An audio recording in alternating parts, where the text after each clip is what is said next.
All right, welcome back, you guys. Oh, that tickles, gives me goosebumps. Welcome back to Everything Horses and More video library on my YouTube channel and my full subscription paid. You know who I am, Caroline Best. This is Blue again, and we've got Zor. And we're gonna pretty much continue off where we left from last week's video.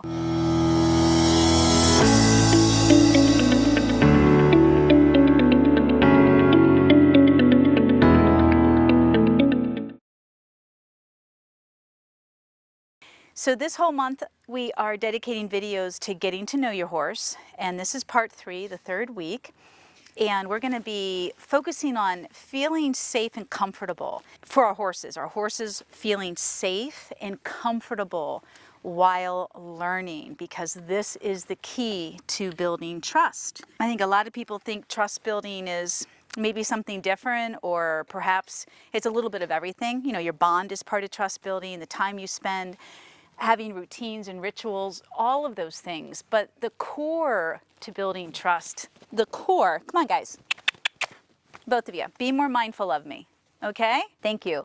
The core is the horse has to feel safe and comfortable in order to be open, to learn, and to trust you during that process. And I'm gonna explain more. I'm gonna explain why.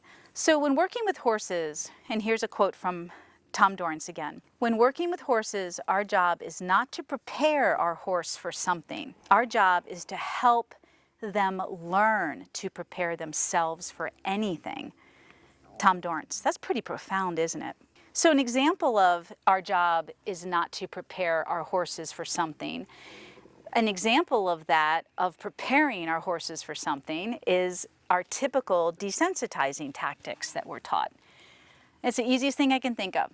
Oh, my horse is afraid of the tarp. Well, let me just flood them, sack them out with the tarp. But when we prepare our horses mentally and emotionally and through the relationship to trust us, we're also engaging their mind and getting them to think, especially the exercises that I've designed in my courses and in my teaching programs are designed to help the horse think, to engage the mind, the heart, and then there's the whole physical aspect, the biomechanics for self-carriage and balance, so forth and so on. So this video is a snippet to the full-length video that can be found within my video library. This month I'm dedicating videos each week to the principles of getting to know your horse when developing, educating, or taming a wild horse. I will be selecting one major perspective each week, focusing on what's important to our horse's confidence as a learner while we create positive learning experiences. So for today's video, Training Success in 5 Minutes or Less, in our first principle, our training will focus on the 3rd building block to getting to know your horse. And that's going to be making sure they feel safe and comfortable when they're learning, you're developing them, or presenting something new to them. So did you know that most horses, as high as 97%, don't feel safe? Do you know why? There's one word: they don't trust you. Maybe you didn't do anything that you're aware of to make your horse not trust you. Most likely your horse lost their trust in people long before you. The fact is that most horses don't trust humans, period. They lack trust because they didn't feel safe or comfortable during their handling or training in either their formative years as a young foal, a young horse, God knows, you really have to know young horses to be able to develop them well, or even an older horse that can't quite do what you're asking them to do because they've got some physical limitations. Horses are so smart.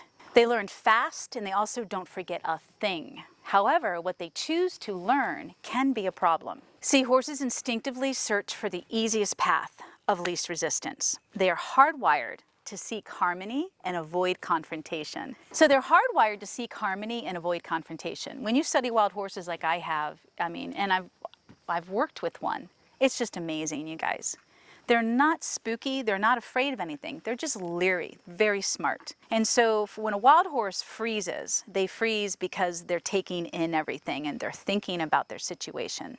They're strategizing, actually. When a domestic horse freezes, they completely go into learned helplessness, check out, they disengage, they go deep within. We're going to talk a little bit more about that. So when a horse is confronted with too much pressure too soon, they'll search for the easiest way out until they find relief or a release. And if they can't, they will learned helplessness. So learned helplessness is so common. It to me is as common as a horse learning to go on autopilot or checking out or freezing, which again is the majority of our horses, at least 95%. So learned helplessness occurs when an animal is repeatedly subjected to an aversive stimuli that it can't escape, like desensitizing. Eventually the animal will stop trying to avoid the stimulus and behave as if it's utterly helpless to change the situation. People learn this too. So an example would be, again, desensitizing a horse to a scary object or situation, and until the horse learns that panicking and running won't make it go away. But freezing or standing still will, or at least it will keep the human, it'll stop the human from doing whatever they're doing. So unfortunately, in horse training, this is called pressure and release tactics, or more commonly called make the right thing easy and make the wrong thing difficult. Make the right choice for the horse makes the right choice according to us, we make that easy. They make the wrong choice, we make that difficult. Still pressure and release. This tactic has been around for a long time, and it's used in every discipline. It's probably the most widely recognized and used tactic in horse training. Doesn't make it right though. And it is wrong, way wrong. There is a 1 to 2% I will use this tactic, and only with extremely challenged horses and only for extremely short periods of time. When I say challenged, I'm not referring to the horse being challenging for me. I literally mean the horse is challenged in his way of perceiving and thinking. He's stuck.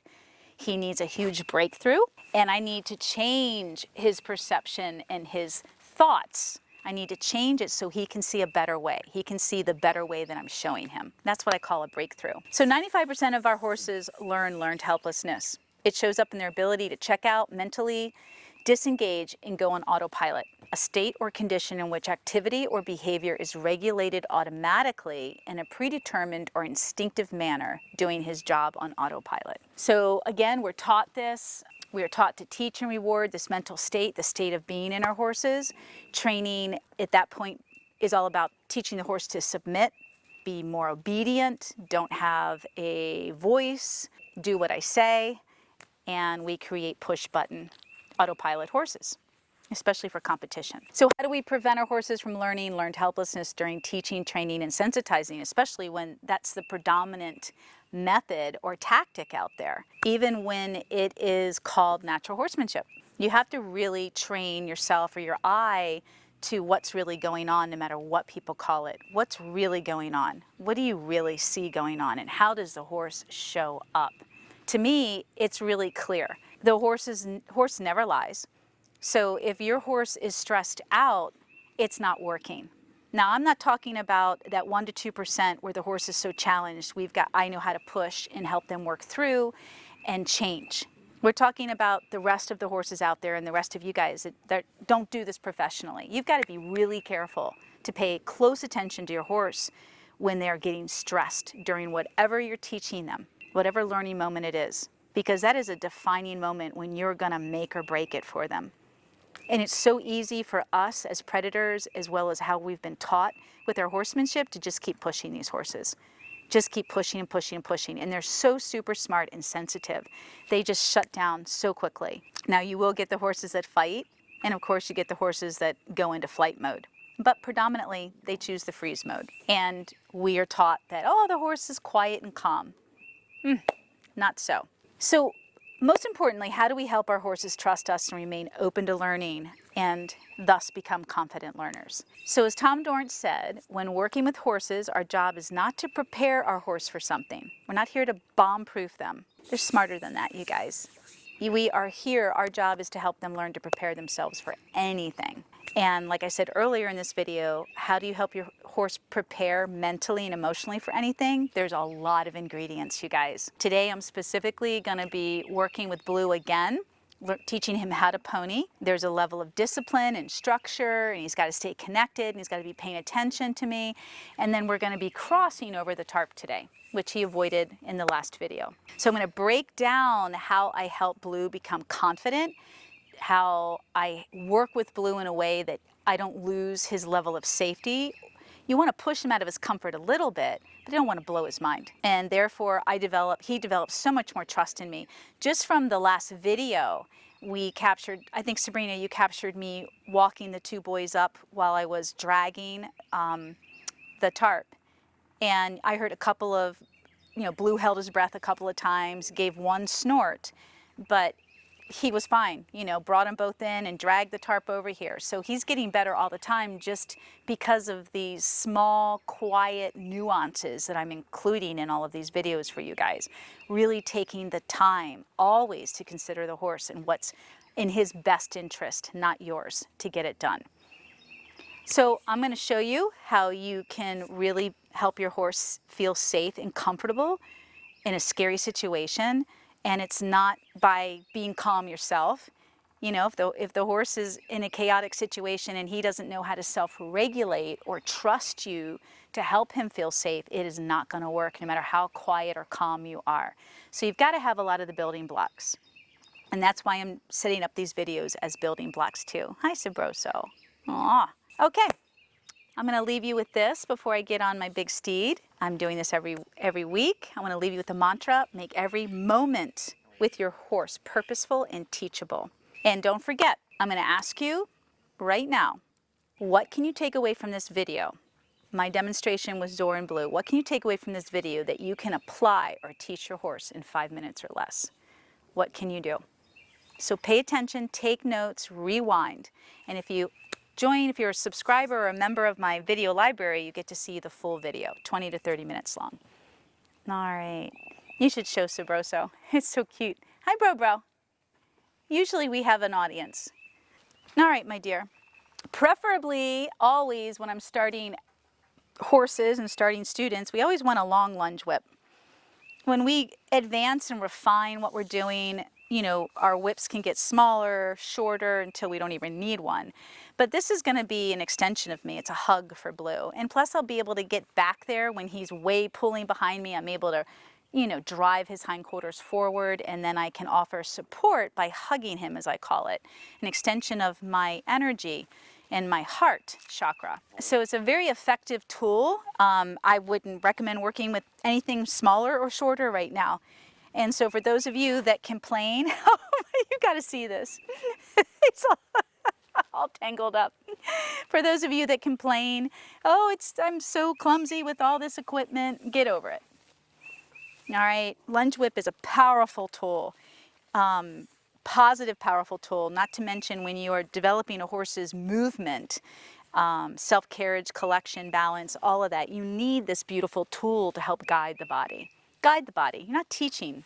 You're teaching the horse, but you've got to guide the body. Oh my, how did you get Zor's rope twisted around you like this? You're a little Houdini.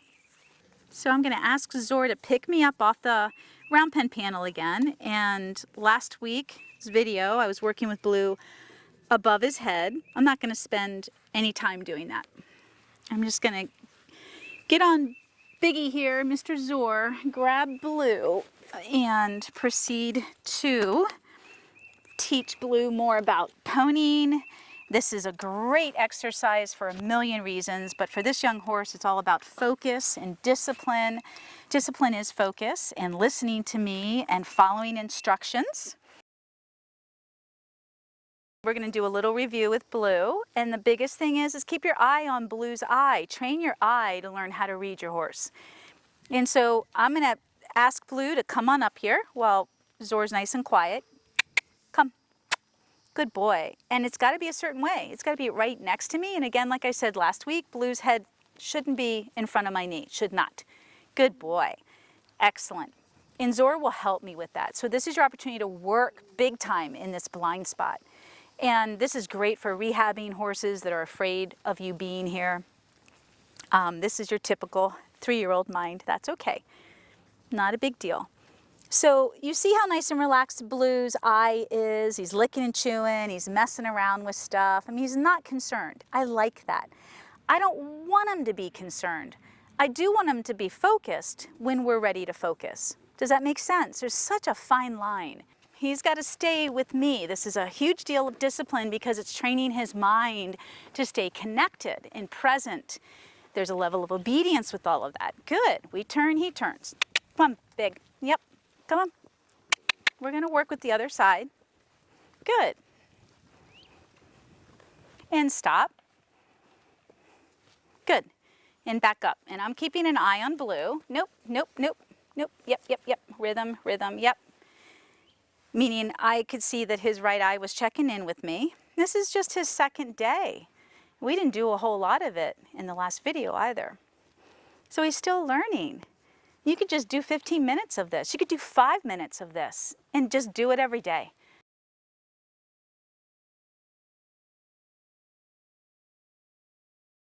All right, so this is a great moment for me to get off, guys, and help him on the ground. Absolutely. This would be just like trail riding. I love you, see? He's like, oh, mama, you're on the ground. It's just like, okay, don't plow through me. It's just like trail riding. There are many times, oh my gosh, I will get off any horse I'm riding.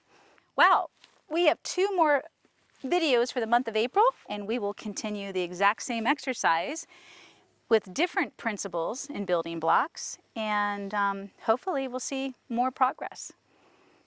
Sometimes you stall out a little bit. I have with him. I have with many horses. And when you stall out, it's time to let it go and give it a break. Give him months, weeks. Sometimes it's a level of maturity. He's young. It's like a young kid. They can only grasp so much of what you're trying to teach them. So it might be too much, period. Could be with a more challenged horse. So just let the horse teach you and tell you.